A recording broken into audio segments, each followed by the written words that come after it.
Good morning, students. Today we are going to start your main books, Brookquest English, a communicative integrated skills course. This is for class 7, and we are going to start the detailed explanation of this chapter 5th. I got the telephone call.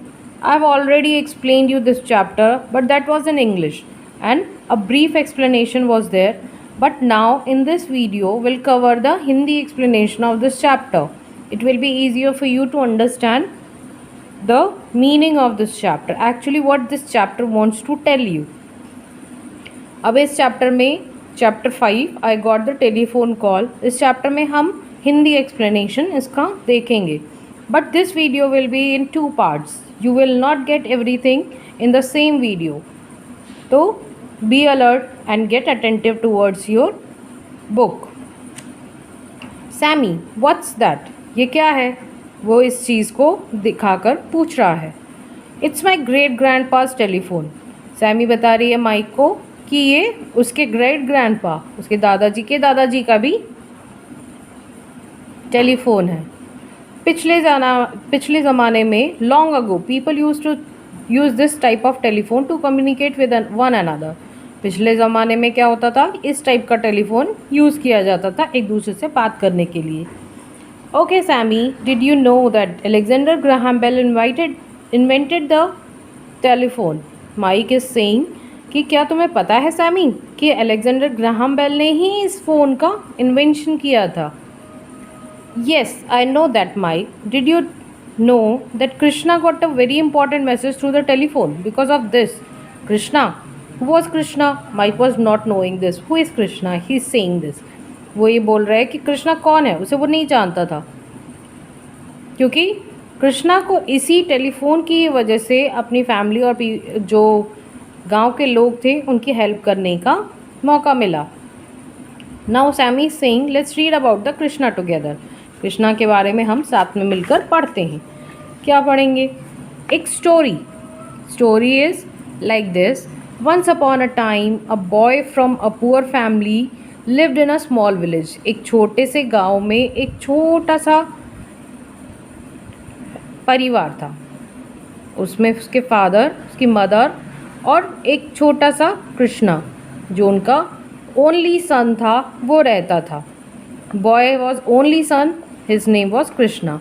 उसके father जो थे बहुत मेहनत करते थे उसको educate करने के लिए, पर जैसे जैसे समय बीतता गया उसके फादर, कृष्णा के फादर की जो हेल्थ थी वो वीक होने लगी, क्योंकि उन्हें बहुत मेहनत करनी पड़ती थी कृष्णा की पढ़ाई के एक्सपेंसेस को बियर करने के लिए. क्योंकि Krishna was an intelligent boy. Krishna जो था वो बहुत ही इंटेलिजेंट था. सभी टीचर्स उसे बेस्ट स्टूडेंट मानते थे, बट स्टिल वो पूरे विलेज का बेस्ट स्टूडेंट कहलाने लायक था. Because of his father's failing health, Krishna helped his father on the farms after school every afternoon and then studied late into the night to make sure he didn't fall behind in his schoolwork. Krishna जो है वो बहुत मेहनत करता था. दिन में school से आने के बाद वो अपने फादर की फार्म में, मतलब खेतों में मदद करता था. उसके बाद वो शाम को या रात को जब भी उसे समय मिलता तो वो स्कूल का वर्क ज़रूर करता था. अब वो चाहता था कि स्कूल के वर्क में वो कभी भी पीछे ना हो जाए, इसीलिए वो हमेशा अपना वर्क टाइम पे किया करता था. He is Krishna and he is principal of school. He wanted to make something of himself. वो चाहता था कि अपने लिए या अपने दूसरे जो उससे जुड़े हुए लोग थे, चाहे उसके फादर हों, उसकी मदर हो या फिर खुद उसके गांव वाले हों, उन सब के लिए वो कुछ ना कुछ करे. वो हमेशा सभी की एक्सपेक्टेशंस पे खरा उतरने की पूरी कोशिश करता था. However, fulfilling the expectations of everyone in his family and in the village weighed heavily upon him. He didn't want to let them down. After his final exams, he applied for a government job in Delhi. Everyone in the village was delighted and proud when Krishna got news that he had been selected to go for an interview for the job. अब जब वो अपने लिए कुछ करना चाहता था, गांव वालों के लिए, अपने फैमिली के लिए कुछ करना चाहता था, तो वो सभी की एक्सपेक्टेशंस पे खरा उतरने की पूरी कोशिश कर रहा था। पर उसे ऐसा लग रहा था कि उसके ऊपर बहुत सारे बर्डन हैं। बर्डन किस चीज़ का? किसी की एक्सपेक्टेशन को पूरा करने का, क्योंकि जिससे हमें उम्मीदें होती हैं हम उसी से ही और ज़्यादा एक्सपेक्टेशंस करने लगते हैं। तो this is the reason here कि कृष्णा अपने ऊपर एक बर्डन सा फील कर रहा था। उसने जैसे ही उसके स्कूलिंग्स फिनिश हुई तो then he applied for the government job in Delhi. उसकी गवर्नमेंट जॉब के लिए उसने अप्लाई कर दिया और कुछ ही दिनों में उसे इंटरव्यू के लिए कॉल भी आ गया, इंटरव्यू के लिए बुला भी लिया गया, जो उसने दिल्ली में जॉब के लिए अप्लाई किया था, जिसके लिए on the morning of the interview, जिस दिन इंटरव्यू था उस दिन कृष्णा और उसके स्कूल के प्रिंसिपल, क्योंकि वही एक एजुकेटेड पर्सन थे उसके स्कूल में, मींस पूरे विलेज में, स्कूल में नहीं, पूरे विलेज में सिर्फ एक वही एजुकेटेड पर्सन थे जो कि उसके साथ में उसकी हेल्प कर सकते थे। इसीलिए कृष्णा और जो प्रिंसिपल थे स्कूल के, उनके विलेज में सिर्फ एक ही स्कूल था, जिसके प्रिंसिपल और कृष्णा वो दोनों ही लॉन्ग जर्नी टू दिल्ली, मतलब दिल्ली के लिए निकल गए। इंटरव्यू बहुत अच्छा हुआ, interview went well, and after an official from the department told Krishna that he would be notified about the result later by telephone. In those days, the telephone was a luxury, but not everyone could afford. There was only one telephone in the entire village and it was at the post office. अब interview अच्छा गया, बहुत अच्छा गया, और उसके बाद जो ऑफिशियल्स थे वहाँ के, जिन लोगों ने इंटरव्यू लिया, उन लोगों ने कृष्णा को बताया कि रिज़ल्ट जो था उसे बाद में फ़ोन करके बता दिया जाएगा। अब उस समय पर, जिस समय की बात ये हो रही है, उस समय पर कृष्णा के विलेज में किसी के यहाँ भी टेलीफोन नहीं था। एक लग्जरी के तौर पे देखा जाता था टेलीफोन को। टेलीफोन कहाँ था? सिर्फ़ और सिर्फ कहाँ पर? पोस्ट ऑफिस में। एक इकलौता टेलीफोन था, कहाँ पर? पोस्ट ऑफिस में। How did the interview go, Krishna? The principal asked him as soon as the official went back. जैसे ही ऑफिशियल्स वहाँ से चले गए अपने ऑफिस में, तब प्रिंसिपल ने पूछा कि कृष्णा तुम्हारा इंटरव्यू कैसा गया? I think it went well. I could answer all the questions, but then I'm sure all the other candidates for the job could too.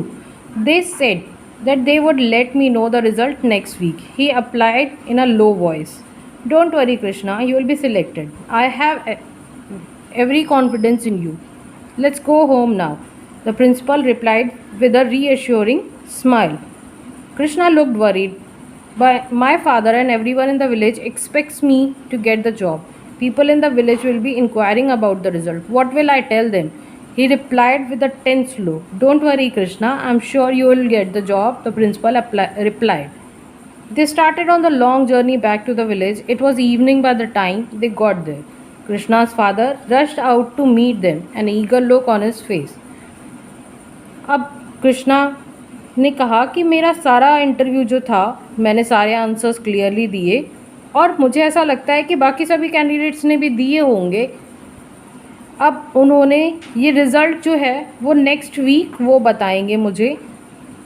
तो प्रिंसिपल ने उसे कॉन्फिडेंस दिलाने के लिए ऐसा कहा कि बिल्कुल भी चिंता मत करो, तुम ज़रूर सिलेक्ट हो जाओगे और अब हमें घर चलना चाहिए। कृष्णा थोड़ा सा टेंस था, थोड़ा सा अपने अंदर उसको लग रहा था कि मैं घर जाकर और अपने पिताजी और गांव वालों को क्या जवाब दूंगा कि मुझे जॉब मिली या नहीं मिली।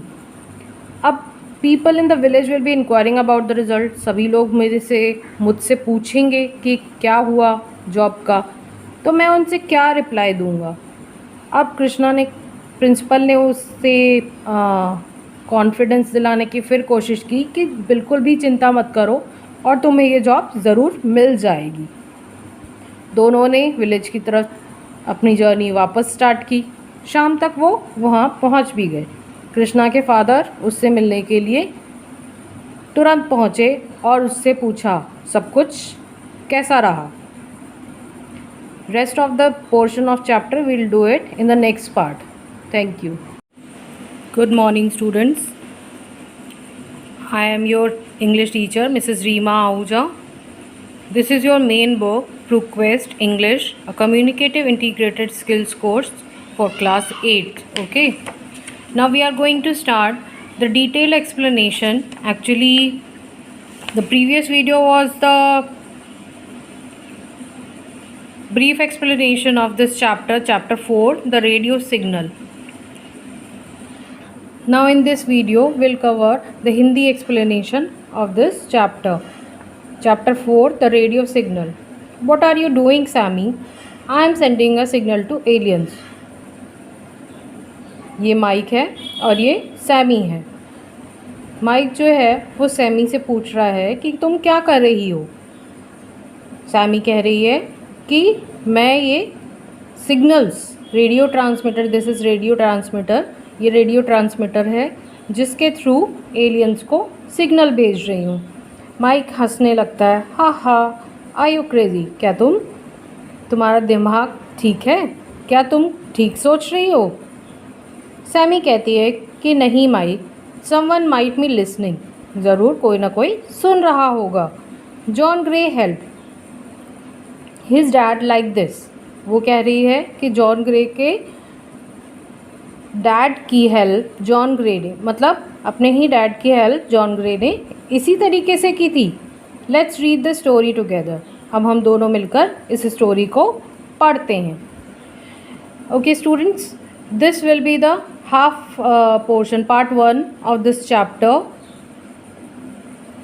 and it will be in 2 parts. First part is this and second part will be given to you later on. Now some characters are there. John Gray, Connor Gray, John's father. John is the son of Connor Gray and Molly Gray. John's mother name is Molly Gray. Derek Roy is a friend of Molly Gray. William Brown was also a character in this chapter. Austin Ford was the Deputy General of Crime Branch. Now this chapter is about to begin. John pushed the door open. It creaked loudly, the rusty hinge groaning as the door swung backwards. John hadn't visited his parents' house since his dad had died. John ने दरवाज़ा खोला और जैसे ही वो दरवाज़ा खोलकर अंदर आया, वो देख रहा था कि काफ़ी दिनों तक उसने अपने डैड के घर को, डैड का घर मतलब उसके पेरेंट्स का घर, मतलब पुराने घर, वो बिल्कुल भी नहीं आया था जब से उसके डैड की डेथ हो गई थी. From that time onwards the house had been boarded up and closed. तब से घर जो था बिल्कुल बंद कर दिया गया था और वो लोग कहीं और रह रहे थे. He felt a pang in his stomach as childhood memories came flooding back. He missed his dad more than anything. John specially missed spending time with him. His dad had been his hero and his hero had loved his work. अब यहाँ पर जो writer हैं वो ये कह रहे हैं कि जॉन ने दरवाज़ा खोलकर जब वो अंदर आया अपने पेरेंट्स के घर में, और वो कहीं और रहता था, वो अपने पेरेंटल हाउस में, पेरेंटल हाउस मतलब उसके फादर के घर पे नहीं रहता था क्योंकि उसके फादर की डेथ हो गई थी. And that is the reason कि वो अपने फादर को बहुत ज़्यादा प्यार करता था. वो उसके हीरो थे एक तरीके से, मतलब वो उसके सोर्स ऑफ इंस्पिरेशन थे, हम कह सकते हैं उस चीज़ को. तो वो ये कह रहे थे, जॉन कह रहा है कि जॉन इज़ द कैरेक्टर और जॉन ही यहाँ पर अपने बारे में सब कुछ बता रहा है. तो वो ये कह रहा है कि वो उसके फादर जो थे अपने वर्क से, अपने काम से बहुत प्यार करते थे. क्या काम करते थे उसके dad? His dad's enthusiasm for solving mysteries has motivated him to join the police department. He went to his dad's room and removed the dust sheet from the radio transmitter that his father has used when he was Director General of Serious Crime Unit. अब John ये कह रहा है कि वो जैसे ही अंदर घुसा, घर के अंदर उसने पैर रखा, तब उसे उसकी पुरानी मीन्स उसकी जो चाइल्डहुड मेमोरीज थी उसे वापस से ही वॉज रेमिनिसेंस, मतलब वो उन सभी चीज़ों को वापस से अपने माइंड में रिमाइंड करने लगा। हर एक मेमोरी उसके सामने आने लगी। उसे ऐसा फील होने लगा जैसे वो बचपन में जैसे उसके साथ अपने फादर के साथ खेलता था, अपनी मदर के साथ में रहता था, सभी कुछ चीज़ें वो जो अपने चाइल्डहुड में किया करता था वो सारी चीज़ें उसे वापस से रिमाइंड होने लगी, याद आने लगी। और सबसे ज़्यादा उसके डैड की याद आ रही थी उसे। डैड के कमरे में गया, डस्ट शीट्स मतलब जो कपड़ा रेडियो ट्रांसमीटर पर डला हुआ था उसे उसने हटाया, क्योंकि उस समय उसके फादर जो थे वो director general of serious crime unit थे। He was in police and director general of serious crime unit थे वो। तो उन्हें इस रेडियो ट्रांसमीटर की बहुत ज़रूरत पड़ती थी और वो उनको देखकर किस तरीके से वो मिस्ट्रीज़ जो भी केसेस आते थे उनके पास में उन सबको कैसे सॉल्व करते थे, वो सभी चीज़ें देखकर जॉन उनसे बहुत ज़्यादा इंस्पायर होता था। स्टार्टल्ड ही लुक्ड अराउंड, तभी उसने देखा कि देयर वॉज नोबडी देयर, कोई भी नहीं था वहाँ पर। बट तब भी आवाज़ आ रही थी। किस चीज़ की आवाज़ आ रही थी? जॉन ग्रे अपने आप से कहता है I am hallucinating. Hallucinating means I am imagining something, मतलब मैं कुछ सोच रहा हूँ और मुझे भ्रम है किसी चीज़ का। I can hear dad's voice in this room, मुझे ऐसा लगता है कि मुझे मेरे फादर की आवाज़ इस रूम में सुनाई दे रही है। नाउ अब एक्चुअली तो कोई सुन नहीं सकता क्योंकि his father was dead, but still he was hearing that voice, वो उसको सुन पा रहा था बिकॉज उसे ऐसा लग रहा था कि शायद वो अपने आप से ही बात कर रहा है। Voice at the other end of the radio transmitter, is anyone there? The green buzzer is flashing over. अब नाउ ही अंडरस्टूड, अब उसे पता चला कि ये आवाज़ कहाँ से आ रही थी। उसे ऐसा लगा कि ये आवाज़ जो थी रेडियो ट्रांसमीटर जिसकी शीट उसने हटाई थी और लीवर को पुल करते हैं ना, खींचते हैं, ऑन करते हैं, दैट मीन्स कि उसी तरीके से उसने भी किया था। अब ग्रीन बजर जो था रेडियो ट्रांसमीटर का वो चालू हो चुका था, फ्लैश हो रहा था और दूसरी तरफ से आवाज़ आ रही थी कौन है वहाँ, हेलो आई एम ऑडिबल, मैं मुझे कोई सुन पा रहा है क्या? इस तरीके से बातें होना स्टार्ट हुई। अब जॉन ग्रे बहुत शॉक्ड हो गया कि ये रेडियो ट्रांसमीटर अभी तक भी चल रहा है। Voice at the other end radio transmitter की दूसरी तरफ से आवाज़ आई कि hello this is corner grey hair, I know with whom I am speaking, may I know with whom I am speaking over. अब दूसरी तरफ से आवाज़ आई कि मैं कॉर्नर ग्रे हूँ, मेरी बात किससे हो रही है? जॉन ग्रे कंफ्यूज हो गया पूरी तरीके से और कहने लगा what, who, could you repeat that? उसे अपने कानों पे विश्वास ही नहीं हो रहा था कि वो क्या सुन रहा है। वो अपने फादर का नाम वापस से सुन रहा था। Now this is the mystery here, now your mystery begins and the mystery will be solved in the next video. Till then, stay tuned. Next video will be uploaded afterwards. Thank you.